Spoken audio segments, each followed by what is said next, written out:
जों गावजों गाव सौग्रावलायनानैनो बर' अबर'ननि थासारि फैना गुबुन मोनसे फेक्टरा देरहालांदों। बे बाथ्राखौ बुंदों माहारियारि आफाद एबसुनि आफादगिरि दिपेन बर' बिथाङा। एबसुआ बिटिआर आरो बिकेडब्लिउएससि गाव खुंथायनि गेजेरजों बर' हारिखौ गोख्रों हारि दानायनि सायाव बर' दैदेनगिरिफोरनि जखन हाबाफारि लादों। क'क्राझार सहरनि क'क्राझार कमार्स फरायसालिमानि न'ब्लङाव मिरु एबसु आरो क'क्राझार जिल्ला एबसु जथायनि दिनै सानसेनि मेहेरगोनां हाबाफारिजों बर' दैदेनगिरिफोरनि जखन हाबाफारिखौ लायो। दिनैनि बे मेहेरगोनां हाबाफारियावनो बिटिआर आरो बिकेडब्लिउएससि गाव खुंथायनि गेजेरजों बर' हारिखौ साबसिननिफ्राय हामसिन खालामनाय थामहिनबा गोख्रों हारि दानायनि समावनो गुवारै सावरायलायनाय जायो। मख'नो गोनांदि बर' दैदेनगिरिफोरनिनो जखन हाबाफारियाव बर'फोरनि राजखान्थियारि बिथिंखौबो सुजाबफानानै सावरायनाय जायो। एबसुनि आगुनि बिबानगिरि बर' थुनलाइ आफादनि बारग' बिबानगिरि बारग' बिएलटि सोद्रोमा बारग' एनडिएबि बारग' भलन्टियार फर्स लोगोसेनो आथिखालनि गुबुन गुबुन बर' माहारियारि आफादनि बिबानगिरि आरो सानसुमैफोरखौ बाहागो लानायखौ नुनो मोन्दों। लोगोसेनो जर'खायै बाहागो लायो एबसुनि आफादगिरि दिपेन बर', लोगोसे आफादनि खोरोमदाव औवारि, बर' थुनलाइ आफादनि आफादगिरि डक्टर सुरत नार्जारि, बड'लेण्ड मुलुगसोलोंसालिनि रेजिस्ट्रार डक्टर सुबुं बसुमतारी, क'क्राझार इउएन एकाडेमि फरायसालिनि डाइरेक्टर कृष्ण गपाल बसुमतारी, लोगोसेनो क'क्राझार जिल्ला एबसुनि दैदेनगिरिफोरा गुबुन गुबुन जिल्लानि साब डिभिजनाव खुंनाय बायदियै क'क्राझार साब डिभिजननि जि बर' दैदेनगिरिफोरनि जुथुम बे जुथुमखौ दिनै जोङो कमार्स कलेजाव दिनै खुंफुंबाय। बिएससि एकर्ड, बिटिसि एकर्ड आरो बिटिआर एकर्डनि गासै बिथिंफोरखौ बेयाव पर्यालोचना खालामनायनि गेजेरजों बै समनि एबसुनि सोमावसारनायाव बाहागो लानाय एक्स भलन्टियार्स बिथांमोन, एबसुनि दैदेनगिरि बिथांमोन आरो बिएलटिनि दैदेनगिरि बिथांमोन, एनडिएबिनि दैदेनगिरि बिथांमोन, बे गासै आन्दलनाव सोमावसारनायाव जायफोरा मैखोम बिफाव लादोंमोन आरो जातीयताबादि सिन्ता जायफोरनियाव दङ, जायफोरा हारिनि थामोनथा रैखाथिनि थाखाय जेब्लायबो बावसोमनो आरो जेब्लायबो सांग्रां, बे दैदेनगिरि बिथांमोनखौ लानानै दिनै जोङो जि माहारिबाद नेसनेलिज्म बर' हारिनि बाथ्रा, गेरेमसा हारि दानाय, मास्टार रेस आरो लोगोसेनो आल्टिमेट थांखिसिम जि थांनांगौ आरो मोनथाम सुक्तियाव जों जिखिनि दफा मोनबाय, बे दफाखौ जोङो आखरे आखरे इमप्लिमेन्ट खालामनानै बर' हारिनि थांना थानायखौ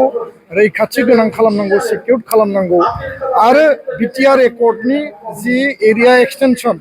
बेयाव समस्ति बारायनो गोनां आरो जिल्ला बारायनो गोनां जि बिथिंफोर दङ,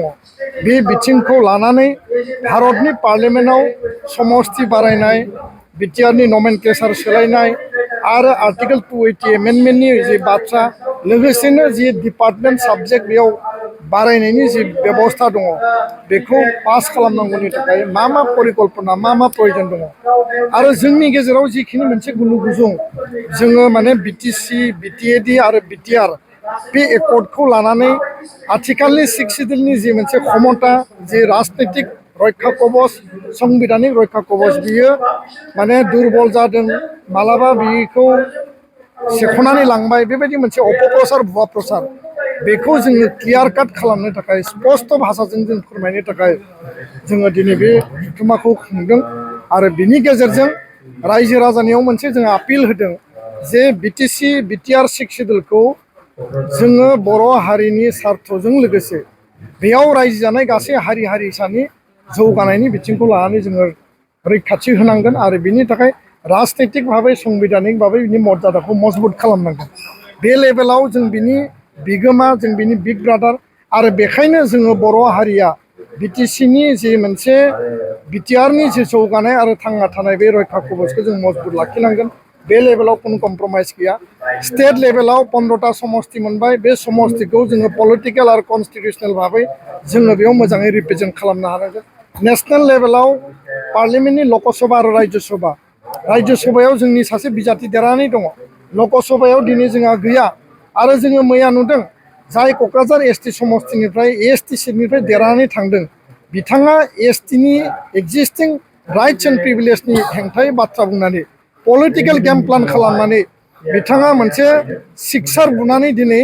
पलिटिकेलि गेन खालामनायनि जि परिकल्पना बेखौ जों नुदों जेराव बिथाङा 6 जनगोष्ठी जनजातिफोरनि बाथ्रा बुंदों जेराव बिथाङा गुबुन गुबुन मोनथाम जनगोष्ठीखौ एसटी खालामनांगौ होननानै जि बुंनाय बेफोर जोंनि थाखाय मोनसे आनफर्चुनेट आरो नैबे बिटिआर एकर्डखौ दिल्लीसिम लांनानै पार्लियामेन्टआव पास खालामनांगौबा फैबाय थानाय 2024 नि बिसायख'थियाव बेयाव कुनु माने लुक धाक आरो हिडेन जोंहा कुनु बिदि बाथ्रा गैया जोंखौ भुल बुजिनो गोनां गैया जातीय चेतना जातीय चिन्ता जातीय थामोनथा रैखाथि बायदियै एबसुनि जि मोनसे आबेग आरो सेन्टिमेन्ट आरो जायफोर दिनै पलिटिकेल पार्टी दङ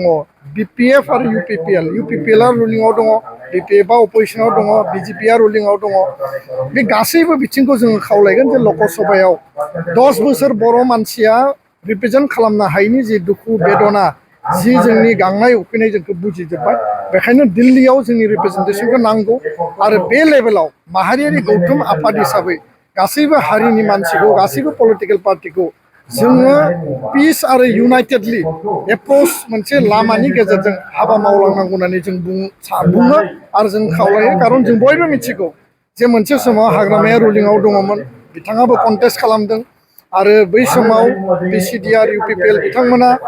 अपोजिशनाव दङमोन बिथांमोनाबो कन्टेस्ट खालामदों आरो रुलिंआव थानायाबो जेनदों अपोजिशनाव थानायाबो जेनदों बर' अनाबर'नि थासारि लाबोनानै गुबुन मोनसे फेक्टरा देरहालांदों बिनि उननि इलेक्शनावबो बे एखे परिबेसावनो दिनै जोङो जेननो गोनां जादों दिनै यूपीपीएल आ रुलिंआव दङ बीजेपी आ एलायन्सआव दङ बीपीएफ आ अपोजिशनाव दङ जों जुदि गावजों गाव सौग्रावलायोबा गावजों गाव जुदि जों बुजिलायोबा गावजों गाव जों जुदि कन्ट्राडिक्ट जालायोबा जातीय सार्थ जातीय इस्यु जातीय एजेन्डाखौ लानानै जों जुदि खौसे जुदि जों गारां बोनो हायाब्ला यूनाइटेड एफर्टनि जुदि लामा जों लानो हायाब्ला डेफिनेटलि बेबो जोंनि थाखाय भेरि माच चेलेन्जिं आरो बेयो भेरि माच टाफ आरो बेखौनो लानानै बयखौबो जों आपिल खालामदों जे जोङो खौसे मोनसे लामायाव जोङो बर' जातीयताबाद बर'नि थामोनथा रैखाथि बर' हारिनि हप्स एन्ड एसपिरेसन आरो एकर्ड इमप्लिमेन्टेसननि सार्थआव दिल्लीयाव जोङो माबायदि एमपि दैथायहरनो हायो बे गासिबो बर' फिसाफोरनि मोनसे कनसार्न मोनसे साननो गोनां बिथिं आरो बेयो माने पलिटिकेल मेटारब्लाबो बे ओनसोलाव बिटिआरआव रायजो जानाय साफ्रोमबो बर' फिसानि साननाया बेनो जे बे नट अनलि पलिटिकेल मेटार बे ससियेल आरो रायजो राजानि मोनसे कनसार्न आरो साननो गोनां बेखौनो लानानै बयनिबो सोंलुआ जोंनि सिगाङाव फैदों आरो बेखायनो जों बे आपिलखौ होदों गोजोन्थों सना रुफा आरो हिरानि जुवेलारि गाननो मोजां मोनग्रा सुबुंफोरनि थाखाय गोजोनथाव खौरां दासान्दि फुजा बोथोरखाय खम बेसेनाव फानगासिनो एमएससीबी जुवेलार्सआव सना रुफा आरो हिरानि समायना रमायना जोंख्लाबनाय जुवेलारिज एमएससीबी जुवेलार्सआव मोननो हागोन राजकोट जुवेलारि कास्टिं जुवेलारि कलकाता जुवेलारि मेसिनजों बानायनाय जुवेलारि आरो आखाइजों बानायनाय जुवेलारि लोगोसेनो हाबा हुखायाव गाननो थाखाय सना आरो हिरानि समायना जुवेलारिसफोरखौबो मोननो हागोन एमएससीबी जुवेलार्सआनो दं क'क्राझार सहरजों नांजाबनाय क'क्राझार रेल गेटनि साखाथि वार्ड नं 5 विवेकानन्द फर्टआव एमएससीबी जुवेलार्सजों थोंजोङै जगाजग खालामनोबो हागोन 9954273079 जानबुं अनजिमायाव